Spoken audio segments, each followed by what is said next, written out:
sembah dan kami agungkan di dalam nama Yesus. Dengan kekuatan Roh-Mu yang terus bekerja dalam setiap hidup kami, memahami dan mengerti bahwa Engkau Allah yang baik, Allah Juru Selamat hidup kami, Allah yang terus menuntun memelihara setiap hidup kami. Kerinduan kami Bapa di surga, biarlah tahun 2024 ini Engkau terus memelihara, menuntun, menolong dan memberkati setiap hidup kami. Terpujilah Yesus Tuhan Allah yang luar biasa. Anugerah-Mu ajaib, kebaikan-Mu ajaib yang terus kami nikmati dalam setiap hidup kami. Saat ini kami mau belajar isi hati-Mu, perkataan-Mu, suara-Mu, kebenaran-Mu, agar kami sebagai anak-anak Tuhan, orang-orang yang beriman, mempercayai perkataan dan belajar untuk terus melakukan kehendak-Mu dalam setiap hidup kami, agar kami melakukan yang benar, yang terbaik, dan nama Yesus yang terus kami muliakan dan tinggikan. Kami butuh pengurapan-Mu dari awal sampai akhir ibadah kami. Kami percaya kuasa-Mu tidak terbatas, terus memenuhi setiap hidup kami, membuka pikiran kami, agar kami mengerti kehendak dan kebenaran-Mu dalam setiap hidup kami. Terpujilah Yesus Tuhan Allah yang baik. Dalam nama Yesus kami berdoa, haleluya, amin. Puji Tuhan. Silakan duduk. Haleluya. Mari salam kiri kananmu, katakan selamat tahun baru, Tuhan memberkatimu. Saling memberkati satu dengan lain.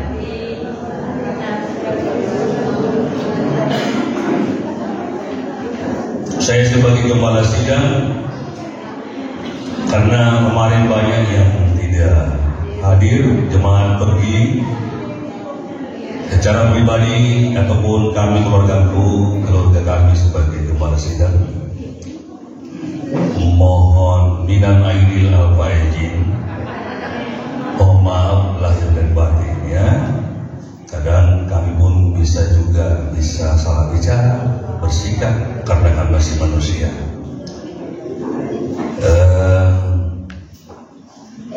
Selamat Natal dan selamat tahun baru. Mungkin di tempat ini juga ada beberapa orang yang tidak ikut Natalan tanggal 25, ya kan? Ada juga yang tidak ikut tahun baruan tanggal 1. Tapi oleh anugerah kebaikan Tuhan kita bisa sama-sama saat ini memuji Tuhan, memuliakan Tuhan. Saudara, saya mau mengambil judul saat itu, bagaimana membuat iblis lari daripada kita. Bagaimana membuat iblis lari dari kita. Karena saudara tahu, kita kan sedang melangkah tahun 2024. Baru hari keberapa? Ke-6 ke-7 ini ya? 7 hari tahun 2024 kita melangkah. Dalam 1 tahun ini kita akan melangkah, kita akan banyak sikon-sikon atau situasi kondisi yang kadang kita tidak paham, tidak mengerti, ya kan? Makanya saya membuat dulu ini, bagaimana membuat iblis lari dari Anda. Karena apa? Karena kita akan menghadapi kekuatan-kekuatan iblis itu, ya kan? Kita ini melangkah ke depan, kita akan menghadapi kekuatan-kekuatan iblis, kekuatan-kekuatan duniawi, dan kita tidak mungkin bisa lari dari sana. Kita akan hadapi, nah gitu, kita hadapi, tidak bisa lari. Makanya kemarin ada seorang bapak, dia adalah seorang pekerja, termasuk dia adalah termasuk yang pimpinan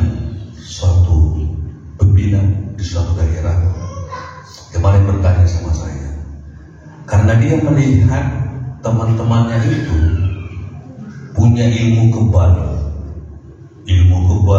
karena dia akan menghadapi pasar-pasar preman-preman dan orang-orang kasar, orang-orang yang suka-sukanya kan.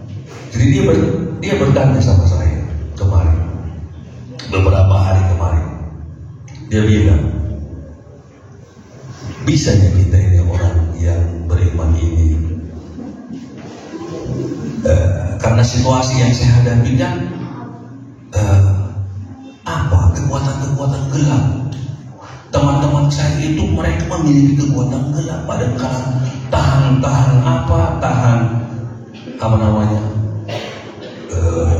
bacok. Ada yang memiliki itu yang dibilang sama saya kemarin. Makanya muncullah firman Tuhan ini.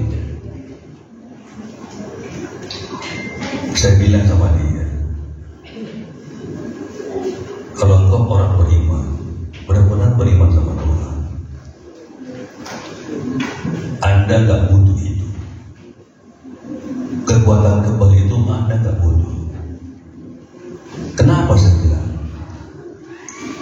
Karena kuasa Tuhan lebih besar di dalam dirimu. Kalau engkau sadari, oh gitu ya? Iya. Kalau engkau benar-benar beriman, kuasa Tuhan itu, Roh Allah itu lebih besar dari dirimu daripada kekuatan di luar Tuhan. Saya bilang sama iya. Karena dia minta apa? Dia bertanya sama saya dia itu kepingin punya penjaga gitu tubuhnya. Karena dia akan menghadapi, karena dia salah satu orang yang berpengaruh di sebuah daerah, dan dia karena mungkin anak buahnya atau apa ya, setelah dia orang yang menghadapi preman-preman, menghadapi kejahatan. Saya bilang sama dia, kalau kau benar-benar beriman sama Tuhan, ilmu-ilmu kepada itu engkau nggak dibutuhkan, itu nggak penting sama kamu. Kenapa saya bilang? Karena kuasa Tuhan itu lebih besar di dalam dirimu daripada kuasa-kuasa kegelapan. Itu saya bilang. Tolonglah doakan saya supaya saya kuat imannya, supaya saya tidak mau pakai. Jadi dia memang puji Tuhan dia nggak mau pakai itu. Konsultasi dengan saya beberapa hari kemarin, cerita dengan saya. Karena saya tahu dia orang yang bila kan mendapatkan uang itu banyak itu biasa. Ya, itu. Jadi artinya gini Bapak Ibu, kita akan menghadapi kekuatan-kekuatan di luar Tuhan. Kita ingin apa kata Alkitab supaya kita jangan salah. Jangan sampai contohnya jemaat yang ada saat ini, karena begitu ketakutan dengan kekuatan iblis, dengan kekuatan, maka mulailah mengandalkan kekuatan-kekuatan di luar Tuhan. Itu sangat salah. Karena kemarin saya bilang, kalau kamu mau pakai itu, kalau Bapak mau pakai itu, berarti kamu sudah menduakan Tuhan.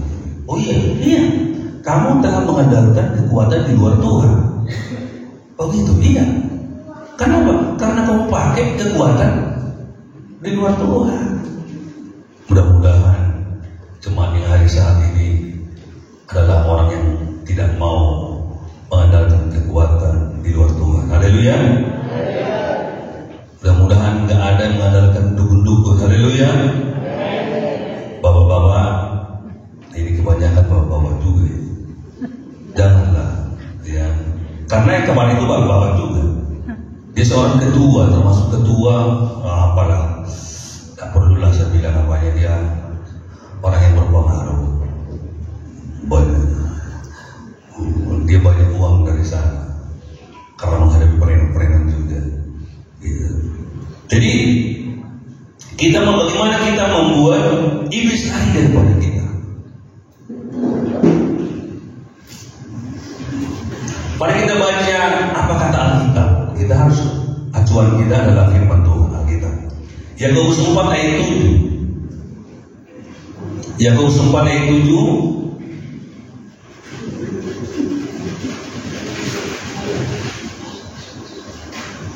1, 2, 3 kita baca.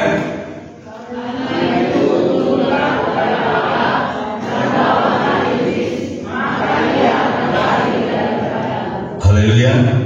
Ini kata Alkitab, bukan kata pendeta khotmir sedangkan gembala sedang diberi moralnya, tapi kata Alkitab, kata firman Tuhan.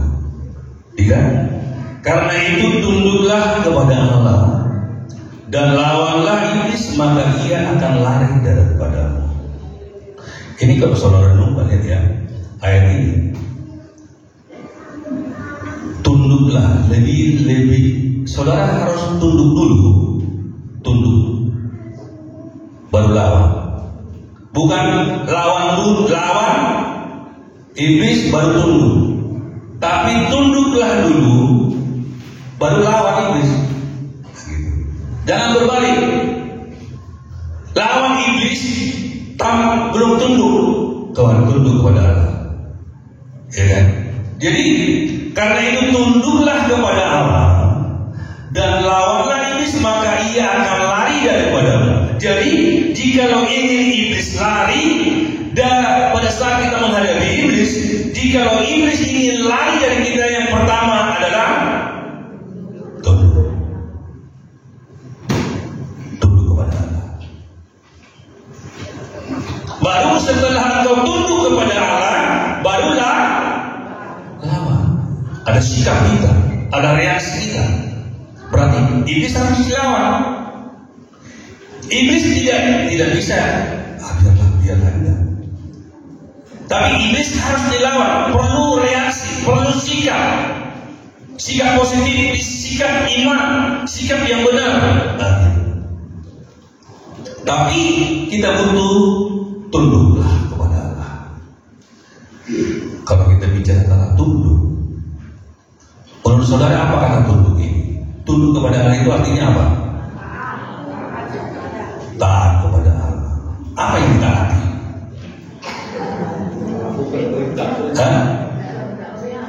Kehendaknya, firman-Nya, perintahnya, aturannya, ya, aturan-aturannya, perintah-perintahnya. Kita harus tunduk.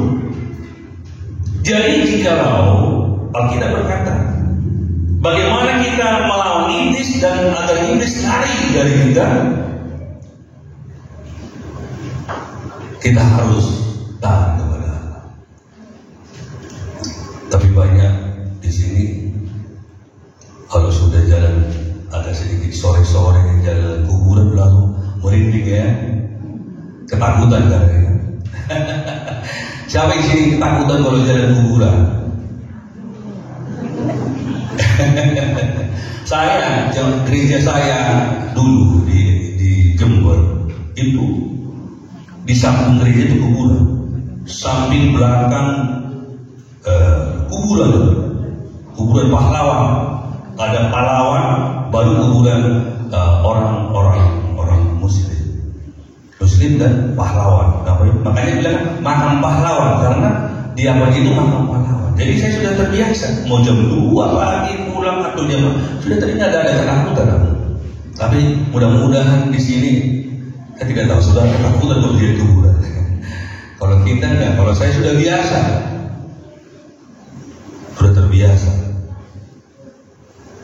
Kenapa? Tak perlu kita ketakuti kuburan-kuburan itu. Kenapa? Kalau kita sadari, kita tidak perlu takut. Kenapa? Kalau kita sadar bahwa kita harus melawannya, iblis itu. Dengan apa? Ya dengan ketaatan, katanya. Tunduk kepada Allah artinya kita patuh kepada Allah, taat kepada Allah, dengar-dengaran kepada Allah, ikuti perintah Allah, ikuti aturan Allah. Gitu. Tunduklah kita kepada Allah. Jadi jika kita ini tahun 2024 pada saat kita menghadapi kekuatan iblis, maka kita harus pertama kita harus tunduk kepada Allah. Haleluya. bilang dulu diri kamu, bilang dulu sama dia, pukul dulu bahunya, tunduk kau woi, bilang dulu, tunduk kau woi, bilang dulu. Tunduklah kepada Allah. Jadi jikalau ibu-ibu, pemuda, remaja atau bapak-bapak ingin iblis itu lari, ya kita berkata ya kita harus tunduk. Tunduklah. Kalau tunduk itu berarti kalau dibilang beribadahlah. Haleluya. Orang jangan orang beribadah tapi dia pergi rekreasi, kan? Berarti nggak tunduk kepada Allah. Kerja terus, lupa waktunya beribadah, kan nggak tunduk kepada Allah.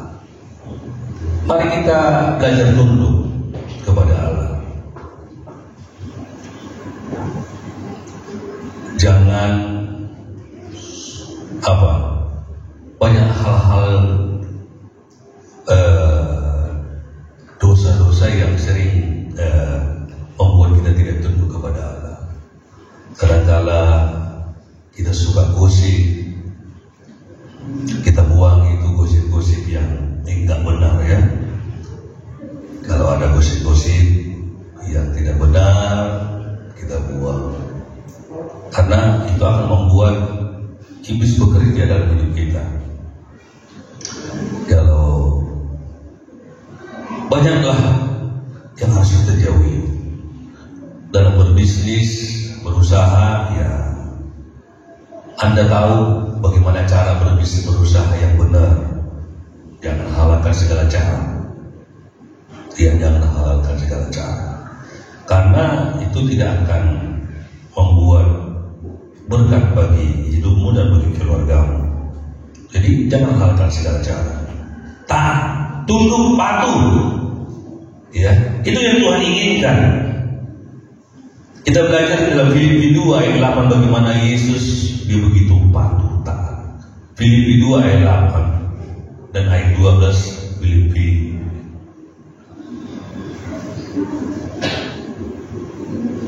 Dikatakan ini, dan dalam keadaan sebagai manusia ia telah merendahkan dirinya dan taat sampai mati, bahkan sampai mati di kayu salib. Yesus memberikan teladan, memberikan contoh bagi hidup saudara dan saya agar taat.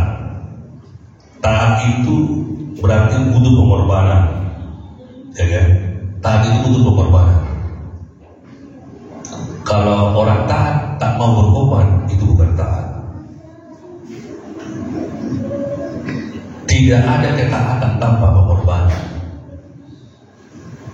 Ya.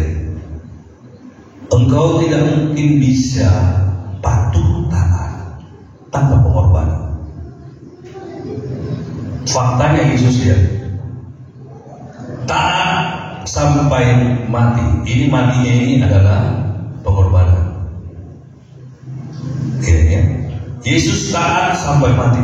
Dan dalam keadaan sebagai manusia, ia telah merendahkan dirinya dan taat sampai mati, bahkan sampai mati di kayu salib. Taat, tunduk, engkau harus berkorban. Berkorban apa? Dalam keadaan sebagai ia telah merendahkan diri. Kita harus merendahkan diri kita. Itu suatu pengorbanan. Jadi pada saat engkau merendahkan diri, mungkin sama temanmu, suami, istrimu, engkau sedang merendahkan diri, apalagi terhadap Tuhan, berarti engkau sedang membuat suatu kita sedang berkorban. Nggak gampang orang merendahkan diri, nggak gampang. Gak gampang orang merendahkan diri. Makanya butuh ketaatan apa? Taat sama dengan engkau harus memiliki hati mau berkorban. Korban hati. Nah, ini. Mati itu sama dengan taat sampai mati, berarti kita harus bisa berkorban.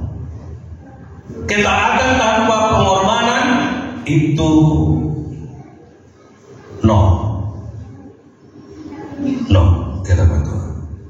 Jadi jika engkau ingin taat, berarti engkau harus siap berkorban. Berkorban ini banyak. Tadi saya sudah kasih contoh berkorban itu untuk merendahkan hati itu. Susah untuk merendahkan hati. Karena kita mungkin saja kita menganggap kita ini benar. Bisa. Susah kita untuk merendahkan diri. Tapi Alkitab mengajarkan bagaimana kita ingin mengalahkan iblis lari dari hidup kita. Yang pertama adalah kita harus taat. Sama seperti Yesus, Dia taat. Taat berarti identik dengan pengorbanan. Jadi bapak-bapak, ibu-ibu, pemuda remaja, jika kau ingin taat sama Tuhan, engkau harus berkorban. Berkorban waktumu untuk beribadah. Haleluya. Berkorban materi. Bukan engkau beri persembahan, persepuluhan, engkau harus berkorban. Tapi saya katakan kalau masalah berkorban, kalau kau tidak ada uang, jangan kau tidak datang ke gereja, tidak ada persembahan, jangan. Kalau memang kau tidak punya uang, tidak ada, kau usah persembahan apa-apa. Saya tidak akan pernah menuntut engkau harus memberi persembahan 2 kali. Kalau bisa hanya sekali silakan, bisa 2 kali silakan. Kalau kau bisa 3 kali tidak masalah. Tapi jangan sampai gara-gara pengorbanan persembahan kau tidak datang di gereja. Haleluya. Karena itu adalah prinsip yang salah. Salah besar. Salah besar. Salah besar. Karena kalau kau berkorban, kalau kau lihat itu, oh baik, di mana kau korbannya? Berapa kali kau berkorban terserah. Kalau memang kau tidak punya uang berkorban, jangan. Yang penting kau cari Tuhan. Haleluya. Tahu Raja Daud apa yang kepuasannya dalam hidupnya? Apa kepuasannya di dalam hidupnya? Apakah tahta? Tidak. Coba dia belajar di Raja Daud. Kepuasan Raja Daud itu bukan tahta, bukan uang, bukan harta, bukan wanita, bukan. Walaupun banyak istrinya. Kepuasannya apa? Di dalam hadirat Allah. Ya kan?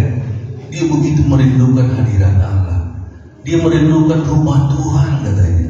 Walaupun dia banyak hartanya, memiliki jabatan, memiliki apa, dia tidak memiliki kepuasan, memiliki wanita banyak, suka-sukanya wanita, tapi dia tidak puas karena itu. Alkitab mencatat dia puas ada di dalam hadirat Tuhan. Haleluya. Hadirat Tuhan. Jadi jangan main-main hadirat Tuhan. Di dalam hadirat Tuhan, pada saat engkau susah, engkau akan memiliki kedamaian. Coba rasakan hadirat Tuhan. Datang engkau beribadah dengan sungguh-sungguh, rasakan hadirat Tuhan. Jangan hanya teman merasakan hadirat Tuhan. Engkau harus buat dirimu merasakan hadirat Tuhan. Di dalam hadirat Tuhan, disitulah kepuasan yang sebenarnya.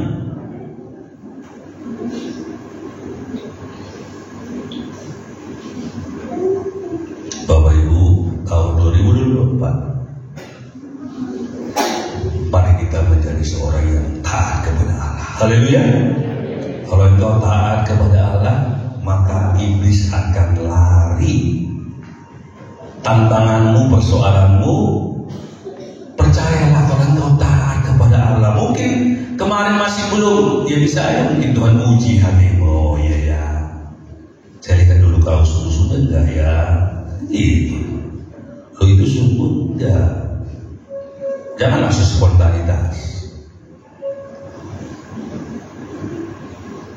Harus tunduk kepada Allah. Jangan seperti bertanya kayak kemarin bapak itu bertanya, dia kepinginmu karena mungkin dia mulai agak ketakutan kan, dia menghadapi teman-temannya di pasar. Dia kan termasuk seorang bosnya, kalau juga bahasanya dia bosnya, salah satu bosnya sebuah daerah. Jadi dia lihat apa kan, persaingan biasa kan, berusaha berbisnis ini, bekerja ini, ada persaingan. Wah, supaya berjalan. Saya bilang sama dia, Jangan. Kalau engkau memakai kekuatan lain, saya bilang engkau salah menduakan Tuhan dalam hidup. Oh iya, duakanlah saya. Saudara, mari kita belajar seorang yang taat. Tahun 2024 mari kita belajar taat. Tahun 2003 kadang-kadang banyak kita karena kelemahan kita, kekurangan kita kadang-kadang tidak taat. Tapi kita mau belajar tahun 2024 ini kita lebih taat kepada Allah. Haleluya. Lebih taat. Tunduklah kepada Allah. Ya, taat. Ya. Taat berarti tunduk pada perintah Allah. Taat berarti melakukan apa yang diperintahkan Allah. Taat berarti tidak menolak apa yang diperintahkan Allah untuk dilakukan. Taat berarti kebenaran adalah pilihan utama bagi diri Anda. Jadi taat berarti kebenaran adalah pilihan utama bagi hidup kita. Itu taat. Jadi jika engkau taat berarti kebenaran adalah pilihan utama dan dari kita. Itulah definisi taat yang sebenarnya.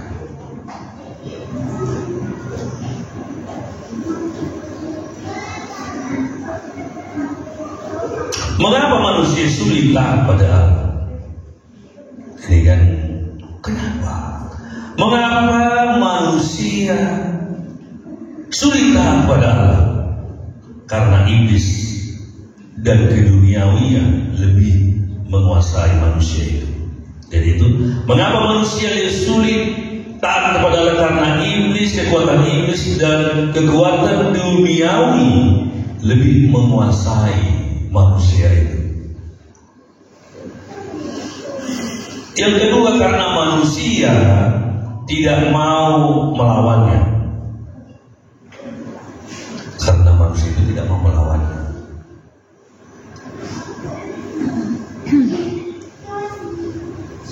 Taat pada Tuhan identik hidup baru.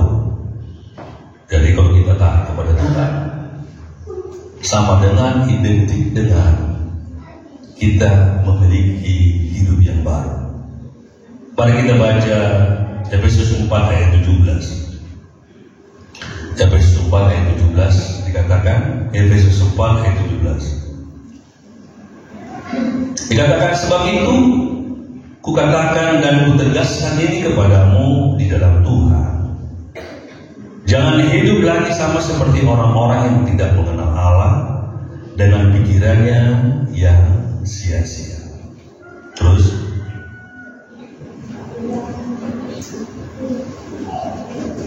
dan pengertiannya yang gelap, jauh dari hidup persekutuan dengan Allah.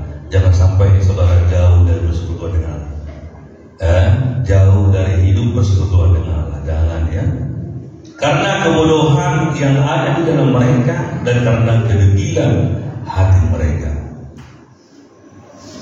Terus perasaan mereka telah tumpul. Jangan sampai tumpul perasaan kita, sehingga mereka menyerahkan diri kepada hawa nafsu dan mengerjakan dengan serakah segala macam kecemaran. Terus, tetapi kamu bukan demikian. Kamu telah belajar mengenal Kristus. Terus, karena kamu telah mendengar tentang Dia dan menerima pengajaran di dalam Dia menurut kebenaran yang nyata di dalam Yesus. Jadi itu yang Tuhan inginkan. Kita memiliki kehidupan yang baru. Tahun 2023 banyak kesalahan-kesalahan yang kita lakukan. Mari Bapak Ibu, saya juga sebagai hamba Tuhan, saya harus memperbaiki diri dari kesalahan-kesalahan tahun 2003. Tahun 2004 kita mau tingkatkan ketaatan kita tingkatkan kesediaan kita kepada Dia, kita tingkatkan kualitas iman kita. Itu yang Tuhan inginkan. Pada saat kita memiliki ketaatan kepada Allah, Alkitab berkata, iblis akan lari daripada. Haleluya. Itu kata Alkitab, bukan kata pendeta Iya, sedang lakukan.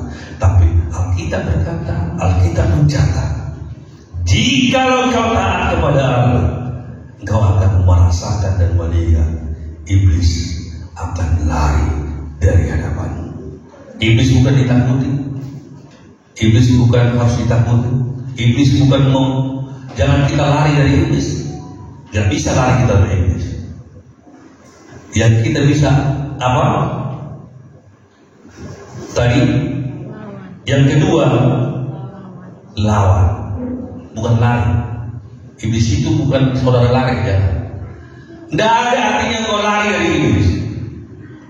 Tapi Alkitab mencatat, bukan Alkitab berkata, lari dari iblis, enggak. Lawanlah iblis. Haleluya. Bilang dulu gitu, lawan iblis, woi, biar kuat dulu. Tepuk dulu, lawan iblis. Supaya ingat, lawan iblis. Ya, kita harus lawan iblis. Gak bisa kita lari. Yakobus tadi, Yakobus 4 ayat 7 tadi. Karena itu tunduklah kepada Allah dan lawanlah iblis, maka ia akan lari daripada. Jadi yang pertama taat, baru kedua adalah lawan. Jadi jika iblis ingin lari daripada kita, nanti kita ke depan akan menghadapi iblis, kekuatan-kekuatan iblis. Kita harus taat. Yang kedua, kita harus lawan. Jangan lari. Gak bisa iblis kau lari, gak bisa. Kita harus lawan dia. Ya, lawan. Kita lawan berarti kita harus memiliki sikap, bertindak. Jadi kita memiliki bertindak, bersikap, butuh sikap, sikap yang jelas dan benar. Yang ketiga, ya, bagaimana kita membuat iblis lari dari kita. Yang pertama tadi apa? Tunduk taat kepada Allah. Yang kedua, lawan iblis. Yang ketiga, 1 Petrus 5 ayat 9. 1 Petrus 5 ayat 9. Jika iblis ingin lari dari kita, kita harus. 1 Petrus 5 ayat 9 dikatakan. Baca buat 2, 1, 2, 3.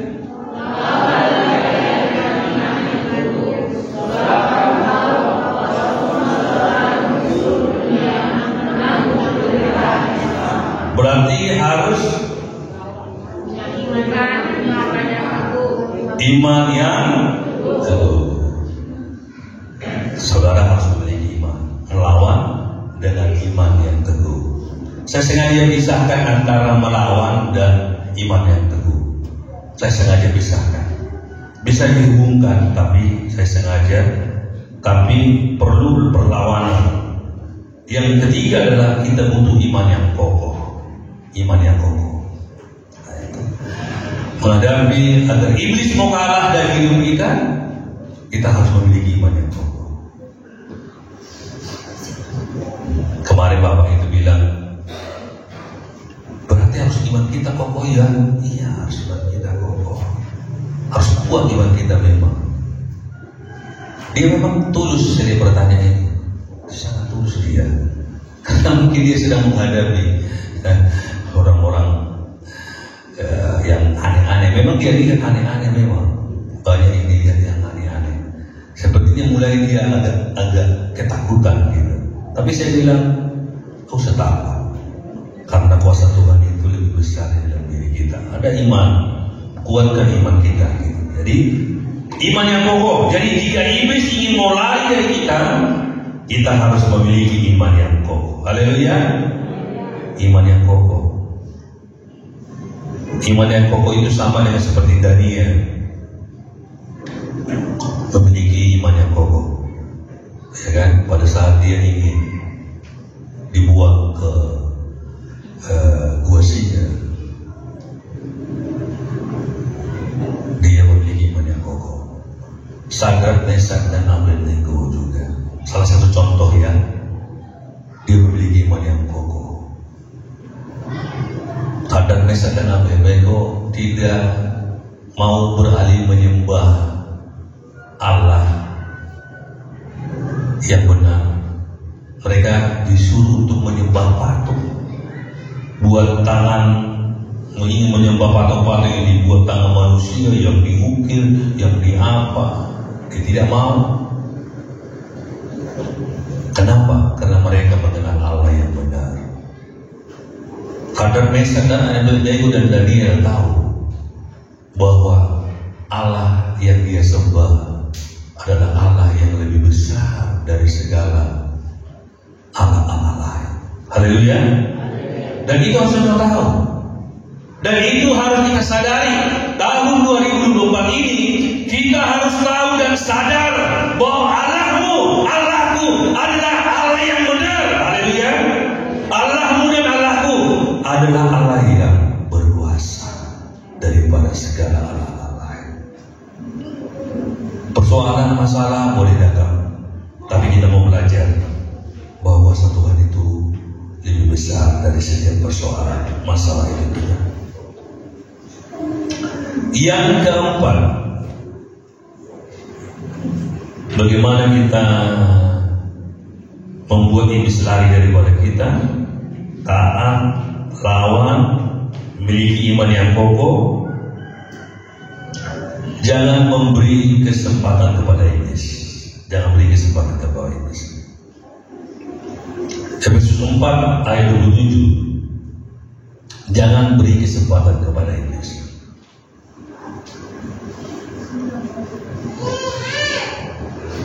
Efesus 4 ayat 27 dikatakan, dan janganlah beri kesempatan kepada iblis. Jadi berarti Bapak Ibu, jangan memberi kesempatan kepada iblis. Berarti Bapak Ibu, iblis bisa bekerja itu tergantung manusia itu, tergantung kita. Ya, dia bilang, dan janganlah beri kesempatan kepada iblis. Yang memberi kesempatan iblis itu adalah kita sendiri. Berarti kuncinya ada di dalam diri kita. Iblis bekerja, tak bekerja, itu tergantung sikap kita, tergantung reaksi kita, tergantung tindakan kita. Iblis tidak bisa bekerja. Alkitab berkata, iblis tidak bisa bekerja jikalau tidak kita beri kesempatan. Maka dia bilang, dan janganlah beri kesempatan kepada iblis. Jadi kesempatan itu berarti itu tergantung manusianya, tergantung saudara, tergantung saya. Iblis bisa bekerja, enggak apa-apa. Kita belajar, ya. Yang terakhir kemarin saya sudah khotbahkan, yang minggu kemarin, yang hari minggu kemarin saya tanggal 1 saya khotbahkan itu. Apa itu? Umat Tuhan yang cerdik dan tulus. Ya, haleluya, tanda ajaib banget. Ingatannya luar biasa. Cerdik dan tulus. Kita menghadapi dunia ini. Saya katakan kemarin tanggal 1. Saat kita melangkah di tanggal 1 tahun 2024 ini, Tuhan membutuhkan anak-anak Tuhan yang cerdik dan tulus. Cerdik di mana? Pikiran. Tulus di mana? Di hati. Cerdik dan tulus Tuhan butuhkan untuk engkau menghadapi situasi ke depan. Tapi saya ingatkan, bukan licik dan bulus. Cerdik dan tulus itu akan disertai Tuhan. Orang yang cerdik dan tulus akan disertai Tuhan. Orang yang licik dan bulus tidak disertai Tuhan. Haleluya. Bilang kiri kananmu, yuk cerdik dan tulus wae, bilang dulu. Yuk cerdik dan tulus. Jadi tahun 2024, mari anak-anak Tuhan harus cerdik dan tulus. Nama Tuhan yang dipermuliakan. Saya yakin jika kita mendengarkan, mengingat dan memahami firman Tuhan pada pagi hari ini, saya yakin engkau akan melihat sesuatu perubahan, engkau akan raih dalam hidup. Haleluya. Terpujilah Yesus Tuhan, Allah yang baik, Allah yang ajaib. Haleluya. Mari kita bangkit berdiri, kita nyanyikan pujian. Haleluya. Terima kasih atas anugerah-Mu Tuhan.